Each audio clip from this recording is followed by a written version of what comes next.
Hey, come over to record that Groovy Scoobcast. That's it. That's it. I'm staying right here. Okay, if you want to stay there, alone. Hey, wait for me.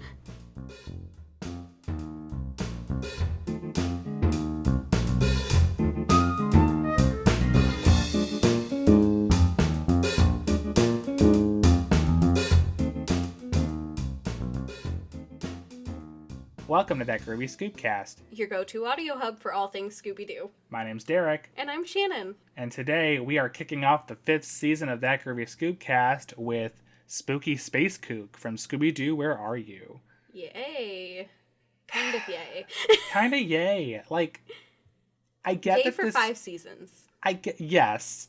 Also yay for, I guess, a first on our podcast that we're having to do this completely remote. Yeah. I am currently sitting in my house. Shannon is currently sitting in her house. Yep. Do you care to tell them why? I got COVID. Oh, jeez. You take the risk. You go to work every day, and then one day you give all your friends COVID. Yeah, it's not clear how she got it, but she did. I'm in the clear. I have tested negative myself, but we are recording remotely for the safety of ourselves and others, and I'm not mad about it.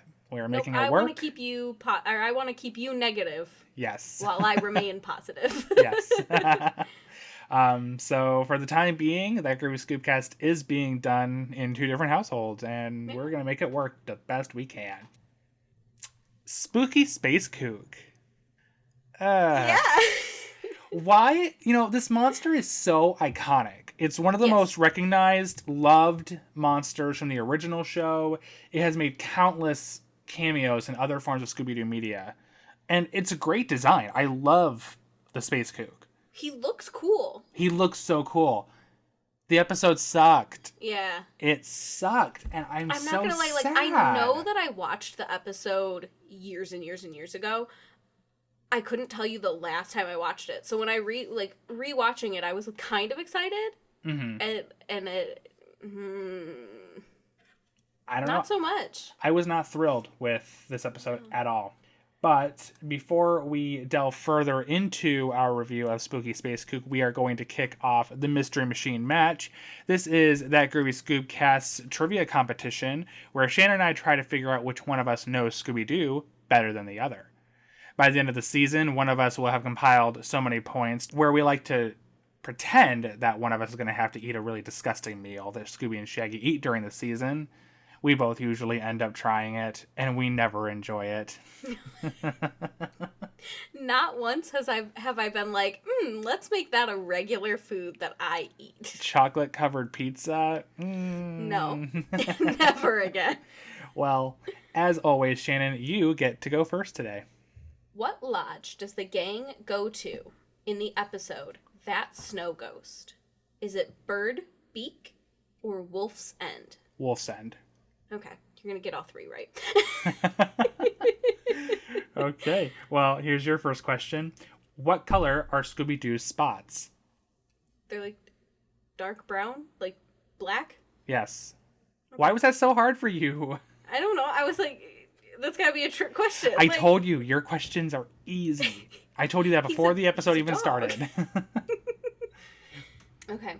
What famous radio disc jockey was the voice of Shaggy all the way through A Pup Named Scooby-Doo? That would be Casey Kasem. Yeah. Here is your next question. What town does Daphne live in? It's not a trick question. It's just for some reason focusing on Daphne. What town does the gang originate from? In normal continuity. Okay, I don't know why I just blanked on it. I'm not giving you a hint. You should know this. I know. No, it's like fuck. Mystery Inc. is literally like what's popping into my head. No, from like Goulsville? That's their school. No, it's what? Coolsville. Yes. Oh my god, I'm so angry that you are having such a tough time with these easy questions. I have COVID brain. I don't I'm give sick. a fuck. What's your last question for me? Last question. What studio now owns Hanna-Barbera, which created Scooby-Doo? That'd be Warner Brothers. Yeah. Here is your last question. What interrupts the gang's time at an amusement park in Foul Play in Funland? Isn't it the robot? Yes, you are correct. Okay. Cool. 3 for 3 for both of us. Wow! That's a pretty good start to the season. That might be like a first. If it's not a first, it hasn't happened in a long time. It's a rare occasion. Yeah. All right. Well, that was this week's Mystery Machine match. You ready to move on to our review? Yes. Okay. Let me pull up the premise for the episode. Coming from Scoobypedia, the gang investigate an abandoned airfield supposedly haunted by a ghostly alien with a cackling, shrieking laugh. And quite frankly, that's all it does. It kind of just walks around and it laughs and screams, and that's it. Yeah, it doesn't really do anything bad. Right. It just kind of walks around. The episode does open up with us just seeing the ghostly aircraft. It's like all covered in like webs and stuff. It's clearly like a ghostly spacecraft. It probably got crashed or something. That's how the Space Kook died. I was wondering about this episode, like what caused the Space Kook's death? Oh, okay. So like it crashed? I'm assuming. Well, it didn't crash. Like in the episode, I'm just saying that it looks like it has been crashed and now it's just a ghost ship that's flying. But like the Space Kook is a ghost of an alien, so I'm wondering how he died. Yeah, no, I mean, he definitely died, probably from crashing his... There's a lot of mountains, so maybe he was out, like, joyriding. And he was crashed in the mountains? Yeah, and then died. And now he's a ghouly ghost. That walks around screaming and laughing at people. Listen, when I die, I'm gonna live my afterlife screaming. Oh, okay. Constant agony. We see it. When you hear that 3 a.m. down the hall, just, that's me. Oh, it's you. Okay. All right. Yeah. We see it flying over just the most decrepit looking farm.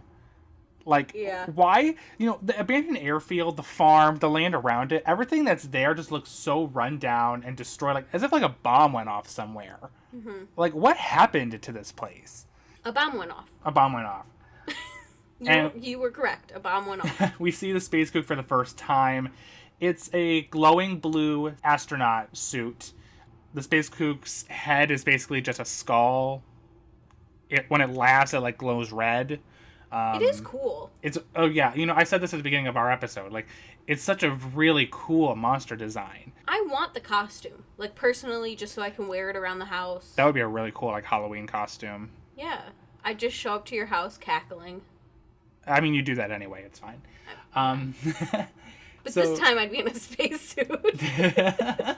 So we now cut over to the Mystery Machine. The gang's just driving around, and Shaggy calls from the back of the van asking if anybody wants a sandwich. To which Fred says that he is not interested right now in one of Shaggy's jaw stretcher specials. I did add this jaw stretcher special to our options for the podcast food. Okay. Yes. Did you get all the ingredients of it? Yeah. What's all on it? So, it's mainly bread. Yes, there's like 5 pieces of bread on this sandwich. So he goes a piece of bread, a piece of Swiss cheese, another piece of bread, a piece of lettuce, a piece of meatloaf, a piece of bread, a piece of bologna, a piece of bread, a piece of American cheese, a piece of bread, a piece of meatloaf, a piece of bologna, and then he drizzled double Dutch chocolate syrup on top of it. Yep, you got all the ingredients that I wrote down. It sounds so like gross. it's just it's only so big because there's so much bread on it. Yes, although you know I'm just imagining the meatloaf and the chocolate, like yeah. Oh, that makes me sick to my stomach. I posted something on my Instagram and I was like, I just want to make homemade meatloaf. I was like, low key, I just want to make homemade meatloaf. But like, I figure if we get this, we're only making one sandwich and we'll just cut it in half and split it. That's fine with me. Because it is a I can't say that. Jaw stretcher special. There you go. I do find it interesting that the back of the Mystery Machine in this episode is like a full-on kitchen. Like they've got like wooden cabinets affixed to the walls of the van. I do love that the back of the van is just ever changing. It always changes. We called it like a TARDIS before. Yeah, Like, you know, because, like, in the very first episode of the entire series, the What a Night for a Night, like, it had all of, like, Fred's tools. It had a ladder in there. Like, well, it's because the back of the van changed like 4 times just in that episode. and I guess we just don't really, I guess in recent seasons, we haven't really seen the back of the Mystery Machine in detail all that much. Yeah. So, but, I mean, this just confirms further, the back of the Mystery Machine is ever changing. It could be whatever we want it to be. Yep. So... I want a van like that. Right? Like, same. They end up running out of gas because Fred doesn't know how to watch his fucking gas tank. I groan every time this happens. I was like, Fred, why is the van always running out of gas? Like, why the fuck don't you take care of your car? Didn't he run out of gas in the last episode we reviewed, the one with Phyllis Diller? At some point, like they were running out of gas, like in the woods or something. I don't know. It's just a trend of Fred's to just not ever look at his gas tank. And that's why the Mystery Machine is always breaking down, because he's constantly running it to E all the time. Like, that's the only time Fred ever gets gas, is when it hits E. My thing is like, because I guess technically they are teenagers, so, like, I guess I was never that irresponsible as a teenager. But Fred is shown to, like, love his van. Like, you would think that Fred, a man who loves his van, would take better care of it. He should be taking better care of it. Definitely. They break down in front of this old farmhouse like I was describing before. It looks like it's tilted, and like the porch is all beat up, the wood is just broken everywhere, broken glass in the windows. Like, who fucking lives here? It's Mr. Farmer, and that's the only name that we get for the guy. Like, I know Shaggy calls him Mr. Farmer at the end of the episode, and I looked on Scoobypedia, and that's what he's named as. It's just Farmer or Mr. Farmer. So I'm going with Mr. Farmer. But he greets them with a shotgun. Yep. That was pretty cool. To be fair, that's genuinely how you are greeted coming on a farm like that. But I like the fact that he is mad that they're there because he thinks that they're reporters to ask him questions about all the strange sightings and going-ons in the area. But then when Velma, like, asks him a simple question like, what's going on here, he spills the beans immediately. It's like, these are questions that a reporter would be asking you, sir. And also, like, how many reporters ask him for gas? Because they're just like, because he's like, they're like, yeah, we're not reporters. Like, we're just teenagers. Like, we're here to buy gas. Like, and he goes, I don't believe you. We just wanted to see if we could get some gas from you. He's just like, I don't believe you. Yeah, he's like, I don't believe you. I'm like, sir? I mean, they do look 30, but like... Sir, my van will not move. Like, I will give you my keys. Sir, I would love to get out of here. That's why I'm asking you for gas. No one wants to be here. Have you seen your farmhouse? I wouldn't just come here to be here. I don't come here by choice. I was literally not even trying. I was just trying to keep driving. I saw your farm and I was like, fuck this. And then my van stopped. So they discover the first clue of the episode being the glowing footprints right outside the building. And Mr. Farmer is like, yeah, I see them all the time, everywhere. And I'm just thinking... He's so casual about it. He is casual about it, which indicates to me that he's not scared of it. And also, he's armed. He has a gun, so, like, he can take it on if he wants. But then I'm thinking... Why hasn't he shot it already? Why hasn't he just followed the footprints? Or maybe even gone to see where they're coming from? Because... Spoiler alert, guys, because there's no suspects in this episode. The Space Kook is his neighbor. And it's like, wouldn't you see that the glowing footprints are coming from your neighbor's house? Yeah. No, and my thing is, too, is that my only thing with not following them is have you ever seen any horror movie? Like, when you start following the lead, that's when you die. Yes, but again, this man is armed. He has a fucking shotgun. I don't know, I'm just letting you know. And this man does not seem afraid. I don't think anything scares this man. He's like Chuck Norris, but a farmer. Velma also notes that the footprints are, like, shaped weird. I don't really see anything weird about them. No, they look like footprints. I don't know. There's a funny gag where there's a chicken that's looking for a worm right next to Scooby, and it bites his tail, and he freaks out and hops in Shaggy's arms. Yeah. That would have been a really good worm, though, if that were what he found. That's what I was thinking. Like, that's a nice sized worm. Damn, I'd be excited too. Mr. Farmer does end up giving them gas, and they start, like, driving away, and they're like, we're gonna find this alien. And I'm like, where are you guys going? Like, he didn't give you any leads. And also, like, the first place you should go is a gas station, because I'm sure he didn't give you enough to fill up your Absolutely gas. not, no. But see, in the next episode, they're gonna run out of gas. I fucking hope. So they end up following a UFO that appears in the sky, the one that we saw at the beginning of the episode. It lands behind a hill. They go and find it landing in an abandoned airfield. And just like the farmhouse, this place is desolate. Like, looks like a bomb went off here. What happened here?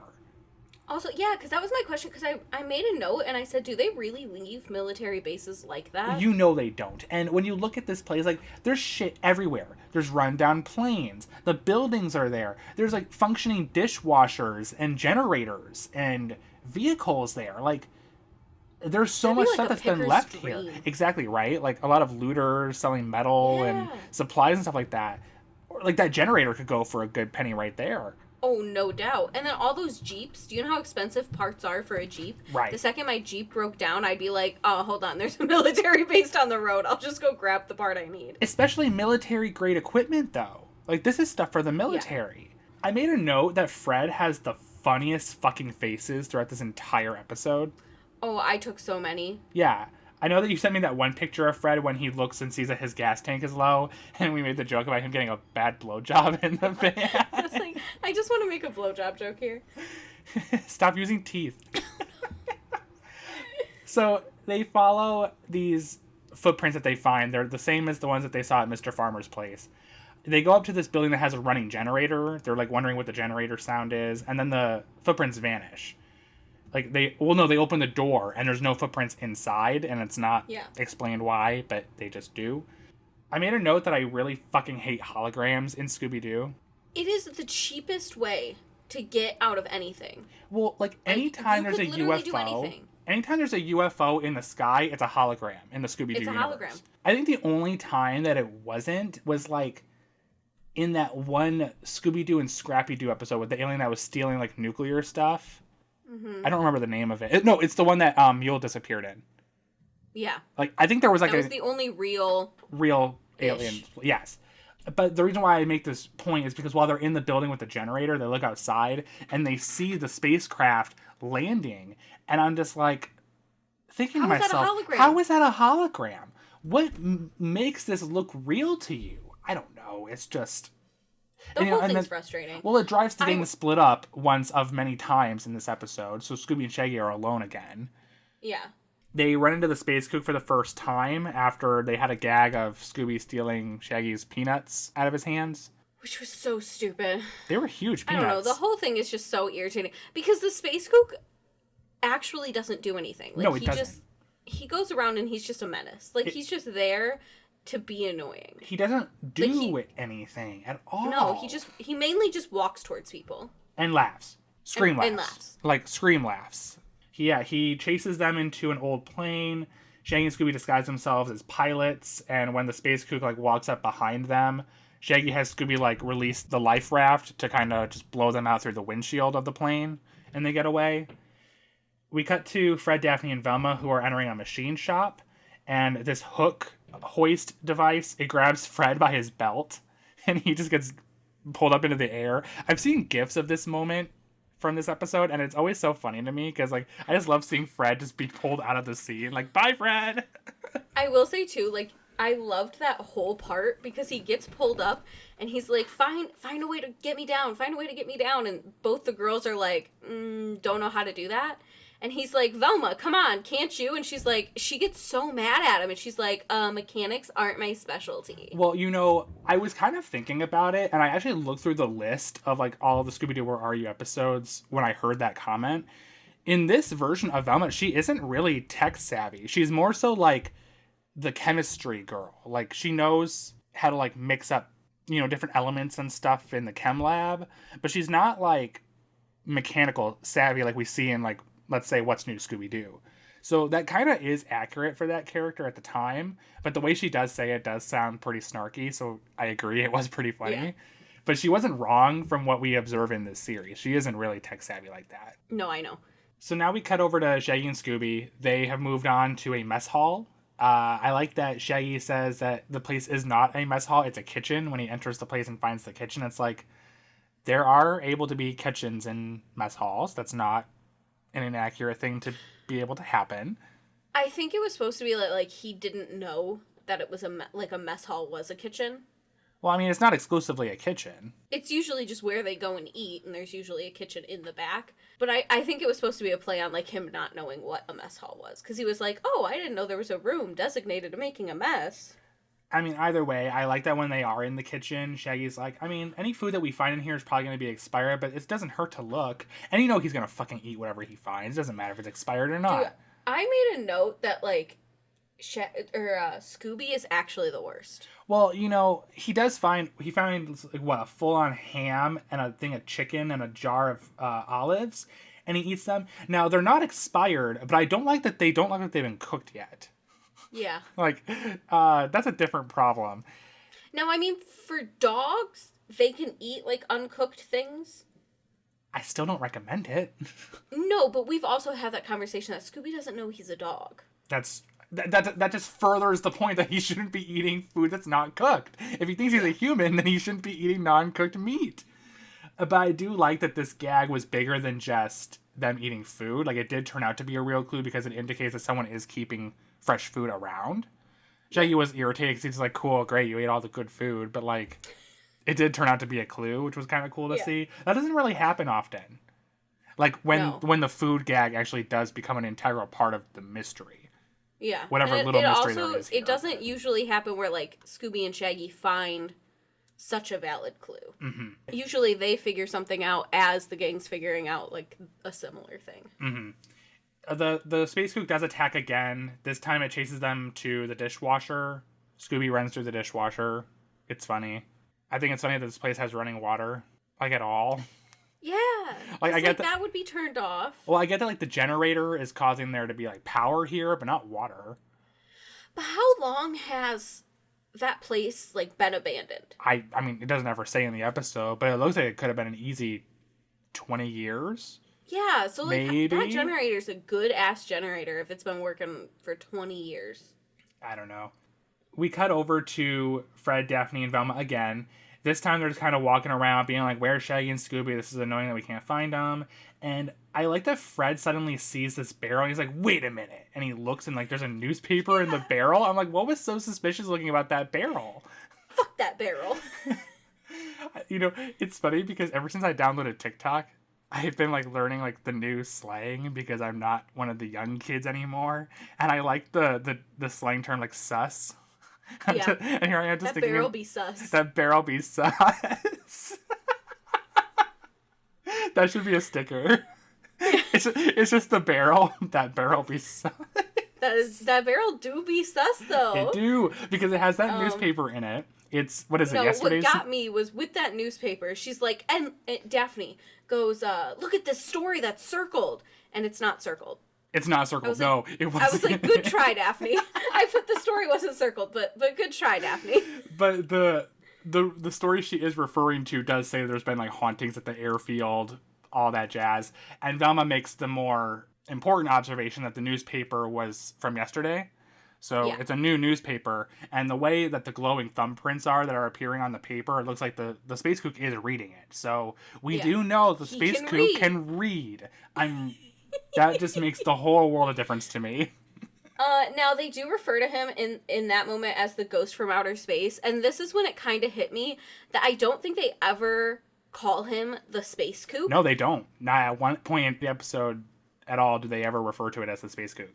Yeah, they call him, like, from this moment on, I started writing it down when I would kind of notice what they would call him. Mm-hmm. But yeah, so in that moment, they called him the ghost from outer space. And then later on, we get a glowing friend. Okay.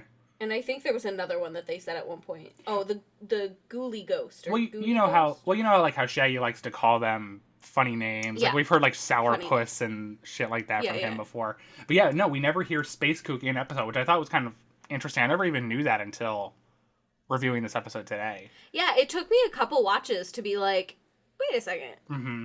So the next scene is my favorite scene from Scooby-Doo, Where Are You? In general. So Scooby and Shaggy are running from the Space Kook after a funny trash can gag. Which was annoying. Yeah, they enter this building running from the Space Kook, and Shaggy finds a key, and he locks the door and gives it to Scooby and goes, Scooby, here's the key. Hide it somewhere where no one can find it. So Scooby fucking takes it and chucks it out the window.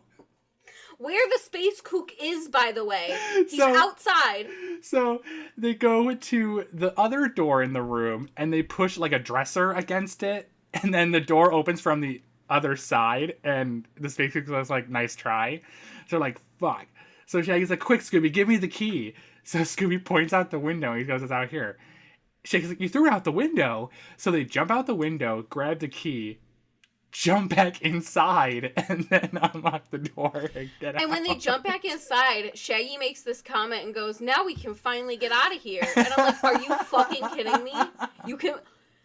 What? It's my favorite gag in Scooby-Doo, Where Are You? Because of just how it's so stupid and silly. I love it.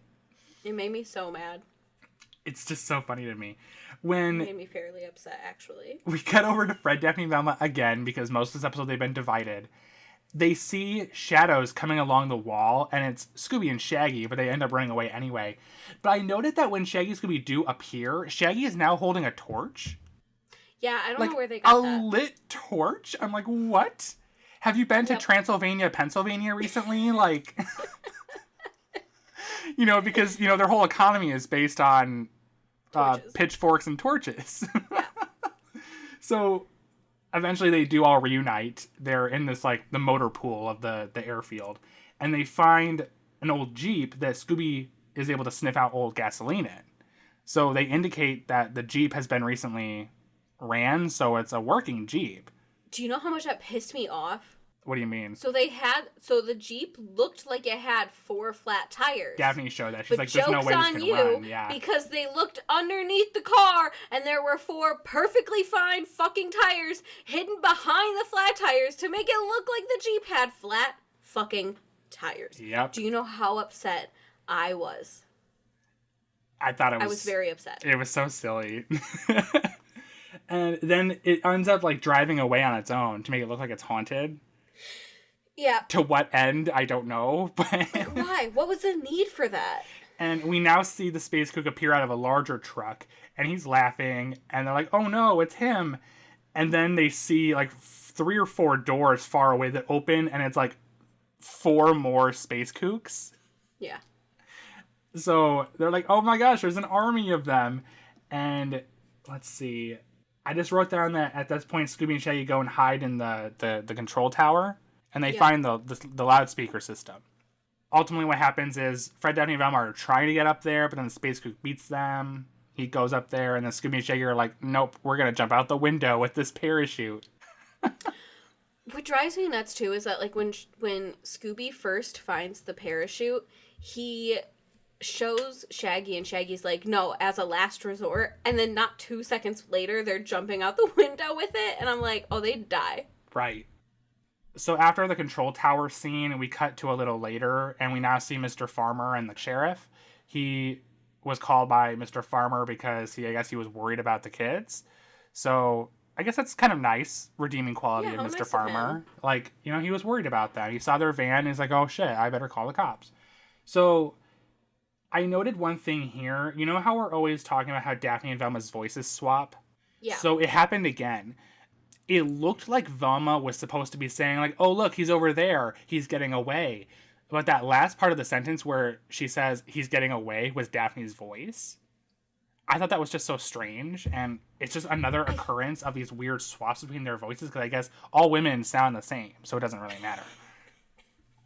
I feel like the animators, like, couldn't tell their voices apart, so they were just like, you know what, fuck it. They're not similar. Like, I can distinctly hear Daphne's voice. I know that was Daphne. That had to have been Daphne. 100%. But no, all women just sound the same. You heard it here first, guys, on That Groovy Scoobcast. The go-to audio hub for all things misogynistic. Oh. So the whole crowd of them, Mr. Farmer, the gang, the sheriff, they chase the Space Kook into a wind tunnel.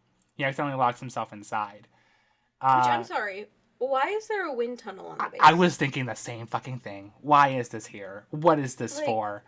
You're here for planes. Maybe my dad can answer because he was in the Air Force. Maybe he can tell us. But like, excuse me, Dad. Can you text us when this episode goes live and you listen to it? Pretty please. But they turn on the wind tunnel fan, and the Space Kook's whole costume just blows away. Luckily, he stayed clothed underneath, so that was nice that they did not show male nudity in this episode. I appreciate it. Something to steer clear of in your standard Scooby-Doo content. We discover, per Mr. Farmer's comment, that it is his neighbor, Henry Bascombe. He was apparently trying to haunt the place so that the Air Force wouldn't reopen the airfield, and then he could like buy it on the cheap. And I'm like, this is still military property. Yeah, like, and my thought they're not was, too, selling. like, It's not for sale, is the thing. No, and that was the thing. First off, it wasn't for sale.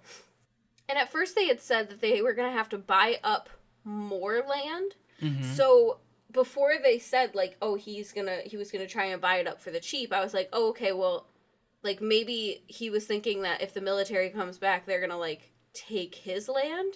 But it's really easy to not sell your land. You just say no and you say you don't want to sell your land. Like, it's really just that easy, honestly. Well, if he was really wanting to, like, make money off of it, he could probably sell his land for a good amount of money. The military has the money.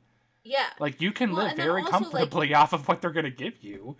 And if you wanted more land, if you wanted that military land, and for some reason it was up for sale, you could have bought it, like, last year.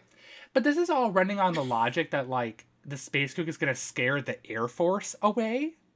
Yeah. Like, sorry, the Space Kook is spooky, but But you didn't do anything. You didn't do anything, and also, it's the fucking United States military. Like... I hope that at least one person in the military saw that and was like, yeah, I'm not going back. Like, what the hell? They were like, you know what? I'll fight for my country, but fuck that ghost. I'm not going back. If I'm it's not. haunted. I didn't sign up to fight Space Kooks. I didn't sign up to fight ghosts, dude. Like, no, not ghosts. Anything but the ghosts. They explain away the whole setup with the costume glowing because I guess he was dipping his costume in phosphorus, which I don't think is safe. I'm pretty sure certain levels of phosphorus is pretty toxic. But sure. So don't do that, guys. He was using... If you're gonna dress up as the Space Kook, use glow-in-the-dark paint. Yeah. Don't use phosphorus. No, don't use phosphorus. I guess he was using old, like, home movies to project the UFO hologram into the sky. Which, to me... So you're gonna tell me no one saw that UFO and was like, "Oh, that's Space Odyssey." Right, honestly, spaceship. Like nobody was like, "That looks a little familiar." Right, and then on top of that, I guess he was using like a sped up soundtrack for the laugh that would echo throughout the whole place on the loudspeakers. And let's see, there was one more note. Oh yeah, and then he had Jeep. Yeah, he had the Jeep on remote control. Which again, why? But unnecessary, but okay. The episode pretty much just ends with the Mr. Farmer just being like, how are you guys not scared? And Scooby and Shaggy's like, we're never scared of this kind of stuff. And Fred like plays the laugh on the speaker and it scares the shit out of them because of course it did. Oh, all the extra guys, they were all stuffed dummies. Yes, that too. Now, before final thoughts, I did also make a note of some animation errors that I thought were kind of funny because Scooby-Doo Where Are You was just riddled with them. Yeah. So when that chicken bit Scooby's tail at the old farmhouse at the beginning of the episode, I noted that his eyebrows kept changing colors between like brown, black, and also sometimes just transparent. Like he was very scared, Derek. His eyebrows just change his colors when he's scared. I noted that when Scooby and Shaggy disguised themselves as pilots and they were hiding in that old plane from the Space Kook, at one point you could see like the lower half of Shaggy's shirt beneath like the steering module on the plane, and it was brown, like the color of his pants, not the shirt. And then mid scene it turned green. So there was that. And then the only one that I noted was that when they saved Fred from that hook, the hoist, and like they were all just talking right then and there, Fred's arm was clearly extended to where like his hand isn't hidden behind him. He doesn't have a hand. Like one of his hands is missing. It's not like it's hiding behind his leg. No, you can visibly see his whole arm. His hand is just not there. They didn't feel like drawing it. His left hand There was another one was gone. where when we see the jaw stretcher special, like from a distance as he's stacking stuff, the piece of cheese looks like a piece of lettuce, and then when they zoomed in, it became a piece of American cheese. And I only noticed it because I was taking the notes on what was on it, and then they zoomed in, and I was like, oh wait, now I have to change what's on it. I'm sure there were other ones that I just didn't write down, but those are the ones I wanted to highlight. And with that, that's pretty much everything I had to say about Spooky Space Kook. What did you give it on the Scooby Snack-O-Meter? I gave it a 3. Okay. Explain. My final note was literally just what the fuck. Like, everything about this episode is what the fuck. Mm-hmm. Why? Like, why? Why? I don't know what else to say, but why? I need explanations. Why? I gave it a 4, actually. Okay. Now, my only reasoning for that is just because this episode did produce one of the most iconic monsters in the entire Scooby-Doo franchise. And that's really the only brownie point I can give it, aside from the fact that like it did have my favorite gag from the Scooby-Doo Are You series. But otherwise, I feel the same way as you. Like, this episode is so... For one, it's just kind of boring to me. I wasn't excited to rewatch it when I was taking my notes. And then this is a similar thing to what we had with the Headless Spectre episode, where there's really no suspects for us in this episode. Like, no, it's just like they just show up and they're like, okay, it's this guy. Like, you know, Mr. Farmer, I guess, could have been a suspect, but I don't know. He never really read as one to me. That's the thing is you never think it's Mr. Farmer. Because you know from the get-go, you're like, oh, it's not going to be him. Like, he's the one introducing us to it. But even if it was I guess him, has happened, but... Even if it was him, though, none of the clues pointed to him. Correct. The clues really only proved that the Space Kook wasn't a real alien. But there were no suspects, so the mystery just doesn't do anything for me. Only suspect when the villain is someone that we've never seen in the episode prior or even heard their name, I don't care. I don't look at that as a good episode or a good mystery. No. Who was your one suspect? The only person that was a suspect for me was the barrel. That sus fucking barrel. That barrel was sus. Or maybe even the chicken. Maybe. Or the worm. The chicken. Or the worm that got away from the chicken. You know, we didn't. Because you know what? I'll side with that. Because if it was the chicken, those would have been weird footprints for a chicken. I didn't think about that. We just didn't think that hard about the suspect pool in this episode. No. But no, that barrel be sus. That barrel be sus. Mm-hmm. All right. Well, with that, you are giving it a 3. I'm giving it a 4. So collectively, that Groovy Scoobcast is awarding Spooky Space Kook a 3.5 out of 10 on the Scooby Snackometer. I'm fine with that. I am too. It doesn't deserve any better. And I'm fine with that. I'm fine with that. And my thing is like the spooky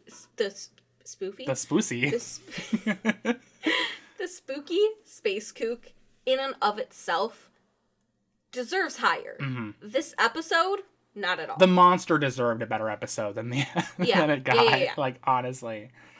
So, do you want to hear a fun fact that's kind of related to this episode? Yeah. Aside from the fact that like the Space Kook has cameoed in so many things throughout the Scooby-Doo franchise, its most recent cameo was actually in the Scoob movie that came out back in May 2020. Uh-huh. And the really cool thing, I didn't know this until I was looking it up further. Don Messick, who's the voice of Scooby, is also the voice of the Space Kook in the episode. And when he cameos in the Scoob movie, they used Don Messick's original sound recording. So Don Messick actually has a credit on the movie, even though he's deceased. Aww. Yeah, so I thought that was really neat. So if you guys watch that movie and you see and hear the Space Kook, that's the original Space Kook. That's not... I love that. That's not a replicated thing. Like, that's the actual audio that they recorded of Don Messick back in the 60s. That was a really wholesome fact, Derek. Mm-hmm. I thought it was. Good way to kick off season 5. We're being wholesome and safe because COVID.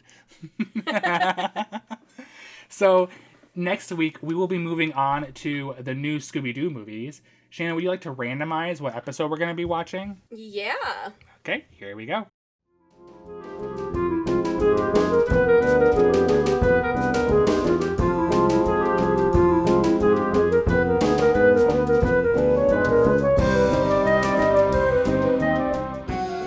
Next week, we will be watching The Mystery in Persia.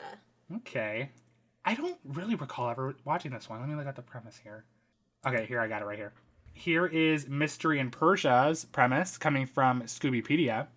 Scooby and the gang, along with Genie and Babu, help a prince battle the evil spirit that has been let out of a bottle. But who did it and why? Is it like a genie spirit? I don't know. Like, that's the only spirit I think of when it comes to like bottles, like a genie's lamp. Yeah, like a genie in a bottle. I've never seen this episode, I don't think, so I don't have any prior knowledge to what we're getting into with this. I know, I'm looking at the picture for it, and I don't remember it at all. So it'll be new for both of us from the looks of it.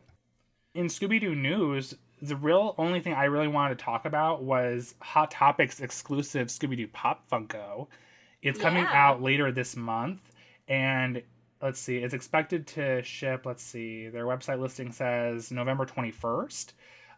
It's super cute. It's Scooby sitting down, like eating out of a box of Scooby snacks. Again, it's a Hot Topic exclusive, so you can only get it from them. They currently have it on pre-order sale for $12.50. And if you do order it, like, and send it to a store, you don't have to pay shipping, so it's pretty neat. Definitely adding it to my Funko collection. What about you, Shannon? I'm debating. Yeah. It's adorable. He's really cute, but so I know cute. you're going to get him, so that might be good enough for me. I'm not giving him to you, though. No, I wouldn't expect you to. He's not for you. So if you guys want to find us on social media and talk to us more about Spooky Space Kook, maybe we can talk about Mystery in Persia or anything Scooby-Doo related for that matter, you can find us on Facebook and Instagram at That Groovy Scoobcast or Twitter at Groovy Scoobcast. We're also on YouTube now, so you can get our episodes on there. I really recommend you subscribe, please. You can also send us an email at thatgroovyscoopcast@gmail.com or check out our website, www.thatgroovyscoopcast.com. If this is your very first time visiting our podcast, you can find new episodes every Sunday on iTunes, Google Play, Stitcher, SoundCloud, Spotify, iHeartRadio, Pandora. Really, just anywhere you get podcasts, you'll find us. Go look.